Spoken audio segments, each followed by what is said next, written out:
Pegar-pegar makan padi, penyanyi Andy Bernardi tampil membuat laporan polis di Ibu Pejabat Polis Daerah Danwangi selepas mendakwa dirinya ditipu oleh seorang rakan baik yang juga pembantu peribadi.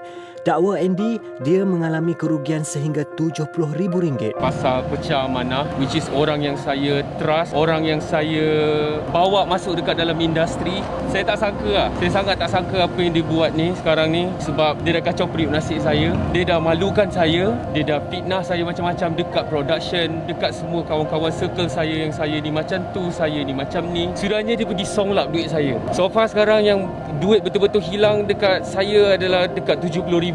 Duit saya bekerja tahun ni, saya tak merasa langsung lagi duit tu. Duit hasil saya berlakon, duit hasil saya kerja dengan company baju. So dia count semua. Dia memanipulasi WhatsApp saya dan hantar pergi ke klien saya semua. Dan klien pun percaya untuk transfer duit tu pergi ke akaun dia. Saya dah rasa job saya daripada awal tahun duit tak masuk-masuk. Dia duk cakap resit hilang, klien tak bayar lagi. Walhal klien dah bayar. Rupanya dia dah makan dah benda tu lah. Dia rakan kongsi tidak. Fungsi dia rakan baik saya. Kalau secara verbalnya kita boleh dikatakan macam tu, tapi kita orang tak ada black and white. Jadi saya still dengan statement saya sebagai rakan baik dan tolong mengurus karier saya. Saya percaya dekat dia. Saya baru kenal dia dalam tempoh 2 tahun lebih dan masa tu pun dia ada dekat dalam industri dan sekarang ni dia di dalam industri. Dia di dalam industri sekarang ni. Jadi tujuan saya buat report polis ni, saya nak warning dekat orang-orang luar sana yang mana bekerja dengan dia dan sedang bekerja dengan dia. Hati-hati dengan orang ni. And then kepada rakan-rakan artis juga yang lain, kalau siapa-siapa yang dah terkena dengan dia ni tapi tak tampil untuk buat report polis macam mana saya buat hari ni, pergilah. Kalau awak tanya saya serabut dah. Sebab kita tengah pandemik sekarang ni, saya ada tanggungan keluarga. Mak ayah saya, adik-adik saya sekolah semua saya tanggung. Jadi bila dia buat benda ni, dia affect mak bapak saya. Sebab diorang mengharapkan saya. Saya dah bersemuka dengan dia, tapi apa yang dia buat? Dia main telefon depan saya. Dia buat endah tak endah. Saya tak ada datang nak pukul pun apa. Saya dah bagi dia masa dekat sebulan. Dia buat bodoh. Bukti pun ada kan?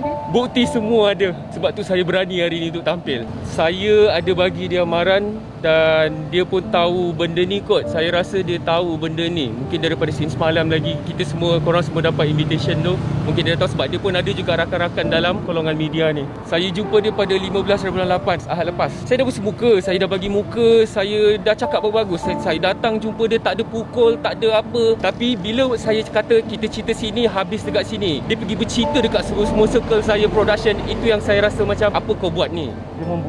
Dia memburukkan lagi reputasi saya. Apa kau buat ni? Saya suspect daripada bulan 6.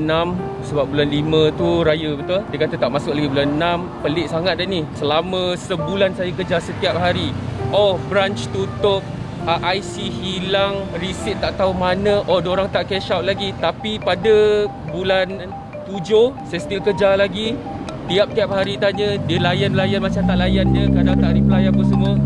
Dan 31 Julai tu saya sendiri kuatkan hati, saya contact terus direct klien. Dan bila saya check dekat klien tanya, klien dah pindah duit tu awal dan sebelum raya lagi. Semua dah clear.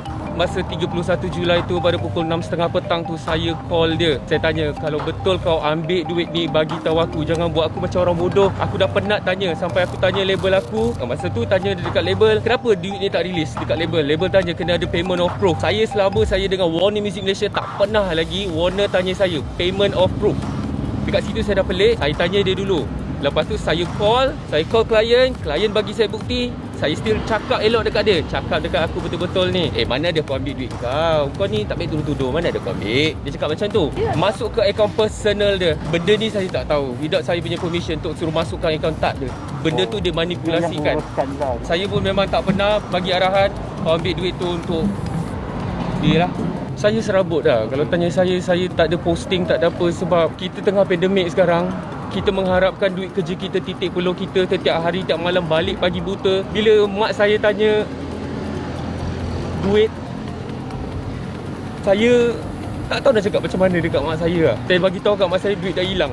Dia dah ambil dah duit saya semua. Saya sebenarnya kalau tengok, kalau tanya saya punya manager sendiri, Abang Nasir Rahman, saya memang tak ada berkawan dengan siapa-siapa sangat pun. Kerja saya pergi kerja, balik kerja, duduk rumah. Saya tak ada melepak-lepak, pergi bercuti bersama-sama tu semua tak ada.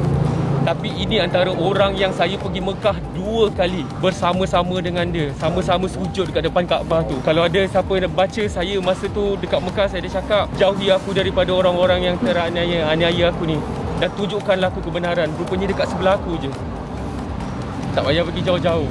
Kenapa saya rapat dengan dia? Sebab dia banyak tolong saya dan bantu saya untuk mengurus dalam karier saya. Tapi benda tu bukan saya yang jom ikut pergi set. Dia yang offer diri dia. Dia yang offer.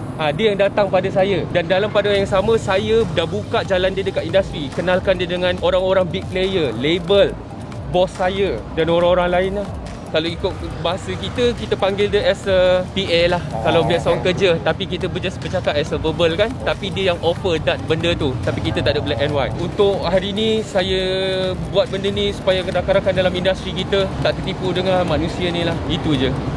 Thank you orang, thank you.